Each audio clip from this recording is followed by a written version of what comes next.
Thank you so much for joining today's Redington virtual session. The topic for today's session is Barracuda, see your email in COVID-19 crisis. The speaker for today's session is Ravi. During the session, if you have any questions, please put them in the Q&A tab on the left, and they'll be answered at the end of the session. Ravi, over to you, please.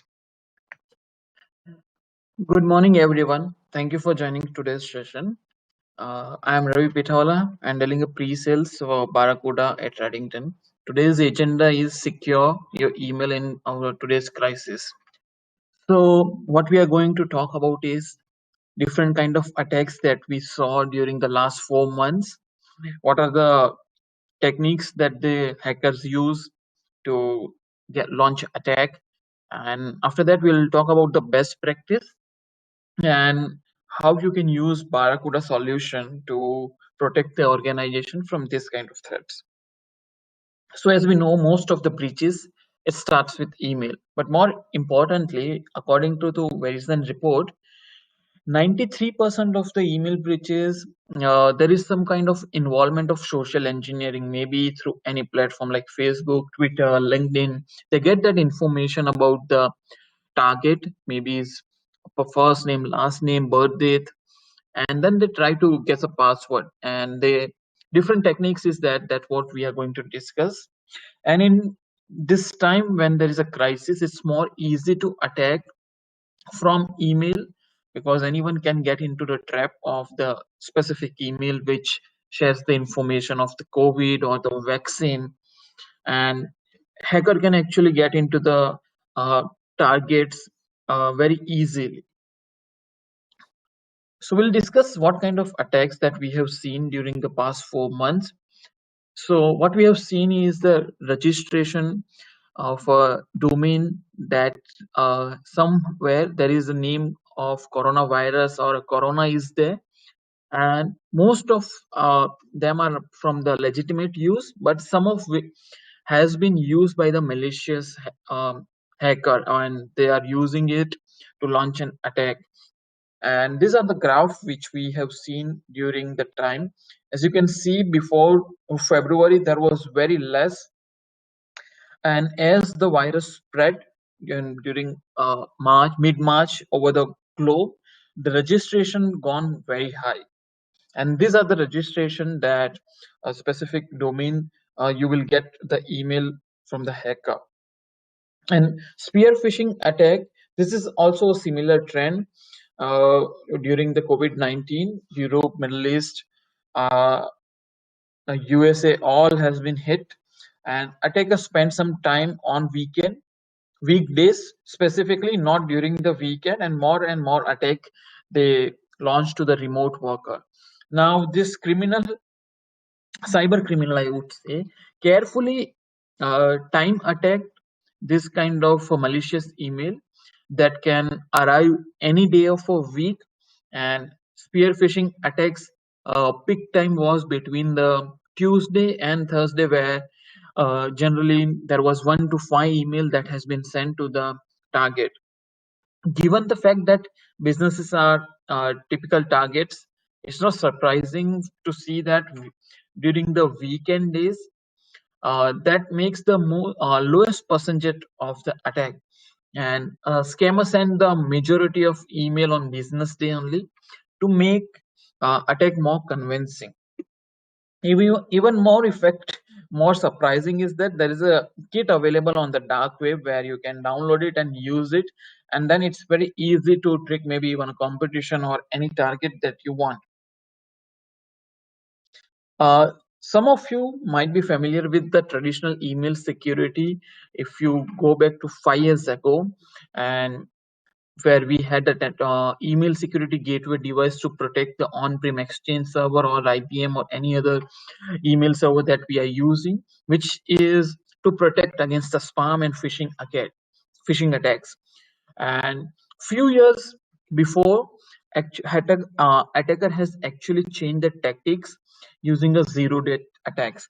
Now, this traditional email security device, email gateway device, is good enough to protect you against the spam or the malware that comes with the email, but it is again not enough to give you the protection against the zero-day attacks.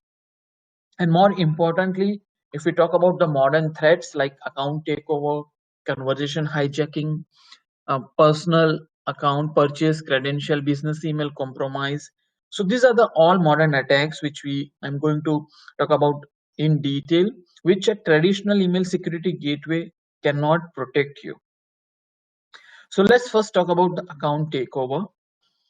Email account takeover occurs when a fraudster gains access to the legitimate user's email account through data breaches that expose credential, purchasing from the dark web, or phishing scam. Email account takeover can be even more complicated and harmful when it is executed in pursuit of cross account takeover. So in this type of attack, the fraudster gain access to an email or mobile account. They execute a password change or a one-time password and takes over victim accounts with their financial institution to facilitate the transfer of fund from compromised account. Now there are different techniques that hackers use to launch this kind of attack. So the first is the hacking. So these are multiple techniques that has been used. The most popular one is the brute force attack, where the cyber criminal developed a script that churn through password combination, hoping to generate a successful login key. The second one is phishing or spear phishing. So in this kind of attack, cyber criminals will use email correspondence to trick user into revealing their personal information. While phishing in emails can be automated and easier to spot, spear phishing email are highly targeted and much more deceptive. Then in social engineering, the account takeover perpetrator will spend time researching across open database and social media, looking for pertaining information like name, location, phone numbers, or name of their family members, anything that will assist them in guessing the password. Then the botnet, hacker will deploy bots to hack into customer account, and these bots can plug in commonly used password and username to perform the high volume rapid attacks and take over the maximum number of account, all while staying hidden from immediate view. Because this bot can be deployed from on multiple locations, it's very hard to identify the malicious IP. And the last one is the credential stuffing. So these are the credentials which are stolen from a leaked or a leak from a various businesses that are tested against multiple websites in the hope of catching a victim's password who hasn't realized their login information is compromised. So what is the goal of account takeover? So this goal of the account takeover isn't inherently useful to cyber criminal. What happens after they gain access is where serious harm can occur. So of course they can launch a phishing campaign, they try to hack email account to launch phishing campaign that will go undetected. Then credentials sale, some attackers steal credential of other employee in the organization and sell them in the black market. Further account takeover, so others use the account to conduct recognition scan in order to launch personalized attack. And business email compromise, so this is a sophisticated attack which attacker will steal the credential of key employee in organization, maybe a CFO or CEO, and use them to launch an attack from the real employee's email address with a goal of setting the fraudulent transaction or the transfer of fund. So these are the main goal of the account takeover. Let's talk about the brand impersonation. So this type of spear phishing attack, it is designed to impersonate well-known companies and commonly used business application, are by far the most popular because they are well designed as an entry point to harvest credential and carry out business account takeover. So these are some of the most important brand in the is, you can see on the graph, is Microsoft, because everyone is on Office 365. So most of the customer, they can be easily tricked by the Microsoft brand. Uh, there there are other companies like Apple is also where we see this getting impersonated.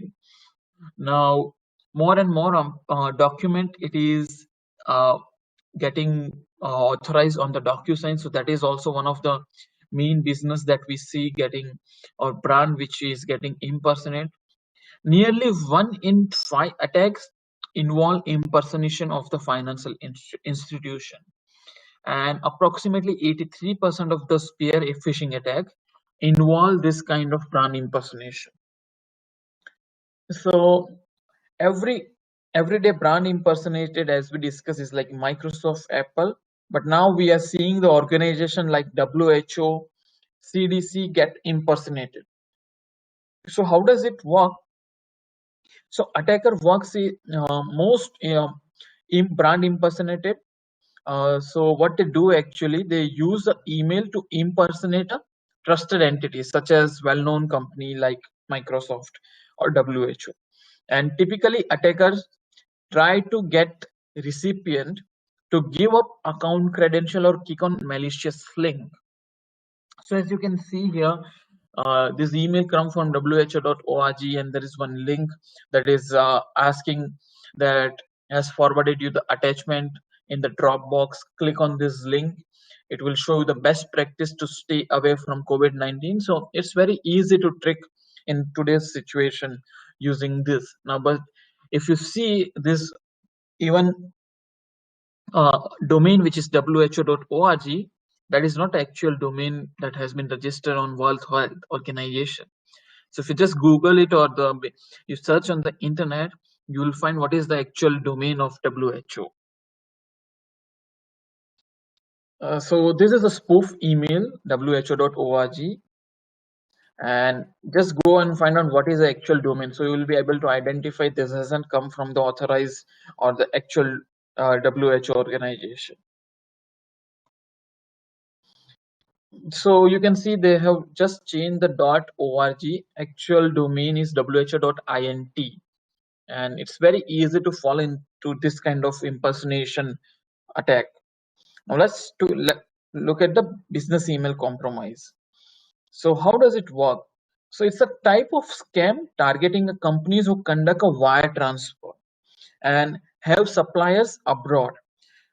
Any corporate or publicly available email account of a CEO or CFO or whoever involved in finance with wire transfer payment are either spoofed or compromised through keyloggers or phishing attacks to do a fraudulent transfer, resulting in hundreds of thousands of dollars in losses.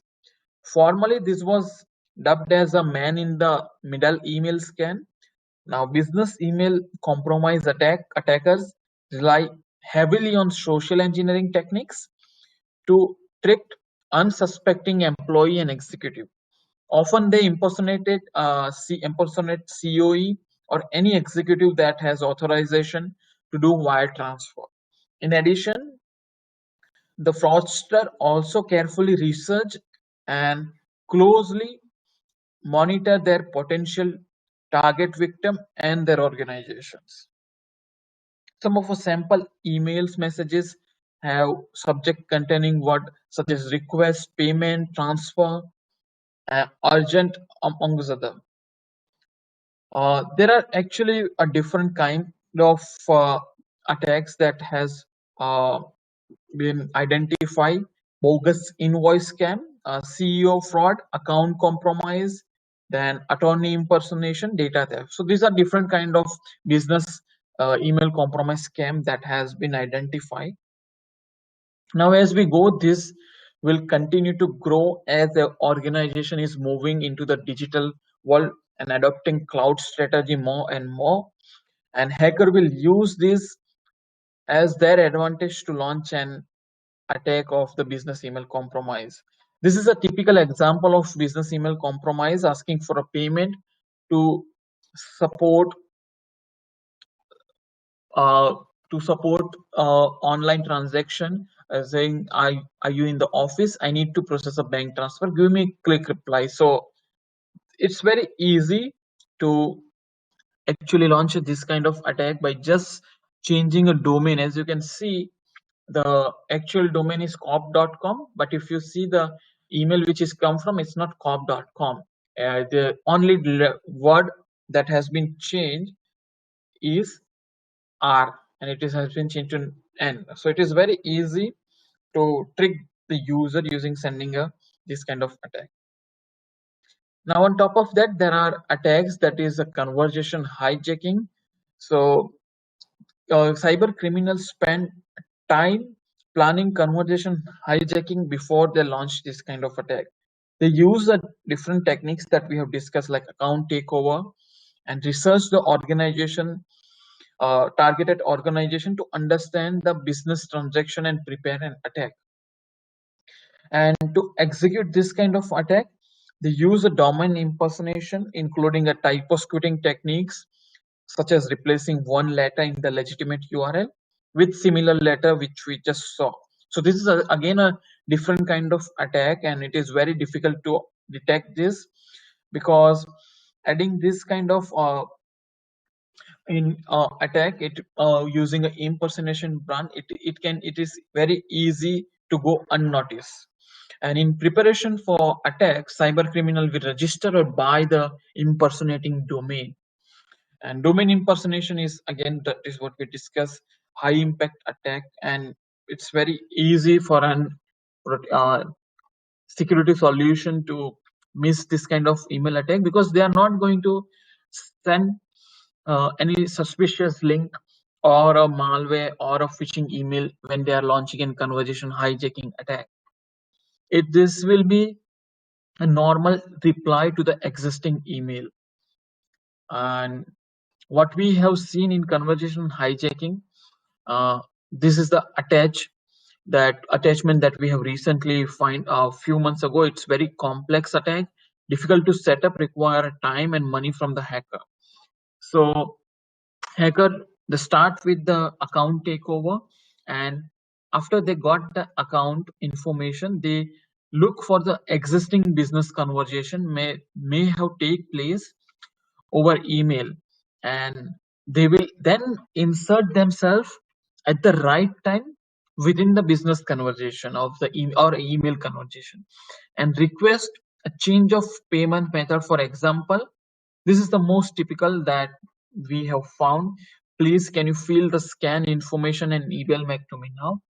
So how a recipient will identify that this is even he is a well-known, very well aware about spam and phishing, it will very difficult to identify this kind of attack, conversation hijacking, because they will check for the existing email conversation, and on that email conversation they will say reply to. So you will think that this is the old email which has been going on. So for the security reason, we have not showing the domain, but this is where they do the domain impersonation. And as you can see, let me zoom in, subject is re.specific. So this is reply to the existing conversation. And lastly, they will ask for the request change in the payment method. So these are the modern attacks that we have seen. So what are the best practices during this crisis that we can offer apart from the Barracuda solution?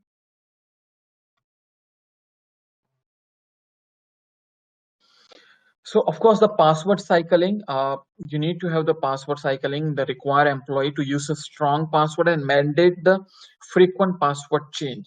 Then secure login, ensure that webmail application use the encryption. This is a standard functionality, but critical to prevent email from being intercepted by the malicious actor. Spam filtering, then the spyware protection is a basic thing that you need to have. Email encryption is a technique that lets user encrypt their email between the sender and recipient. This is necessary for a business where sensitive information is shared frequently via a communication platform like email. So you can actually encrypt the email and send it to the recipient. Employee education is the most important thing, and you need to train your own employees. So that is the best defense technique that you can have. So to have this best practices are one thing, and actually implementation of this practice is a different thing. So you need to have the strategy for that. So we have identified 3 strategy, which is TBP. Technology is the main focus and for providing protection in the today's environment, and most importantly you need to have the automation to everything. That's where you will be able to have a proactive defense technique. And most importantly, as we discuss outbound email, sometimes critical information need to be encrypted. Because people, we can't forget them, they are the epicenter of this COVID situation. You need to train them, and some organizations already started to doing that. And lastly, the business continuity, you need to have the backup. So in case you get an attacks like ransomware or where you lost data, you need to have the backup and email continuity option. So whatever we have discussed, but traditional email security is not sufficient. And mostly if you organization or your customer is going on Office 365, then you need to have the security, which is the API based security, which will integrate with your mailbox and able to identify user, what I like to call identity graph. So let's go more into this, how technology can help you to automate detection of the sophisticated attack. So this is the identity graph, API based integration that is directly linked to the mailbox in Office 365. It has access to all the mailbox, even the historical mail, and then they built identity graph. For example, a specific user have never logged in from, let's say, a country like Russia, and it has never done any payment, uh, or has logged in, at which email flow is a very high or low. So there are hundred of classification. You just see few of them in the graphs. So this will create a unique identity of a user. So if you're using Office 365 and use the Barracuda Sentinel, then we can do that for each user by creating the identity graph. So when unusual email or activity occur, for example, location or the different email address that has never communicated with account, so this will trigger alarm, and it's different than the normal. So this is how identity graph help to identify abnormal behavior. Now these are highly targeted attacks, so understand that gateway can help you to provide a protection, but it will be a manual process to configure role, which locations, which email, and able to detect it automatically. You need to have a solution like a behavior based analysis. So that's what we will get with the Barracuda. And especially now when we have changed the way we work, adoption is the key for the automation, which requires a behavior based approach.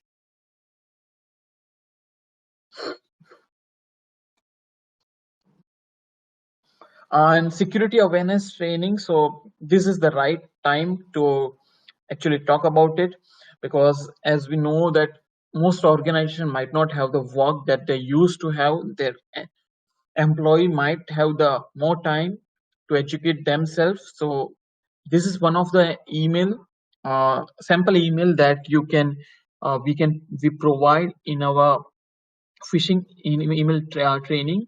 So this is not actual harmful email, but this is to identify that whether user fall into this kind of trap. And video is also available on to train the user, educate them, and how they can be less vulnerable to the attacker. And finally, the business continuity. The first is a data protection, that you rely on a exchange. So everything is going from email, and you need to have a solution. Maybe everyone has started to adopt Office 365 or any other solution where they get 100%, they are more reliable than the on-prem Exchange server. So if you are on Exchange, you need to have the backup solution for your Exchange or maybe a email archiver. An increase of use of OneDrive, a SharePoint, a Teams. So you need to have the data backup so you can get your data, or you can retain your data and get it back in terms of accidental deletion or the disasters that occur. And finally, the email continuity. So business is critical, and we need to make sure that is you have an insurance policy. So email provider has an outrage like Microsoft. You need to make sure that your email flow is still enabled. So with Barracuda email security gateway, you can get up to 96 hour of a spool time. So even Office 365 is down, you still be able to receive and send an email. So that's what you will be able to achieve with Barracuda, the email continuity. So what should be your security checklist? Do you have the automated technique? Might not be the right time to purchase a new technique, but you can run a free scan. So this is the link. I will share that link with you in the chat box where you can do the free scan for your Office 365. So, and to leverage the automated tool for incident response, you can go with the Sentinel product. On top of that, you can have the phishing training. So that will be the one which is to educate the user. Encryption policy is also important for the sensitive information that has been going on in email communication.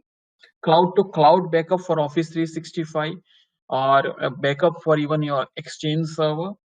And lastly, the email continuity, which has the 96 hour of spool time in Barracuda. So you need to make sure that these are the things which you have for your email security protection and the strategy. And most importantly, stay safe, and we are here to help you. And whenever you have any query regarding the email security, you can get back to me.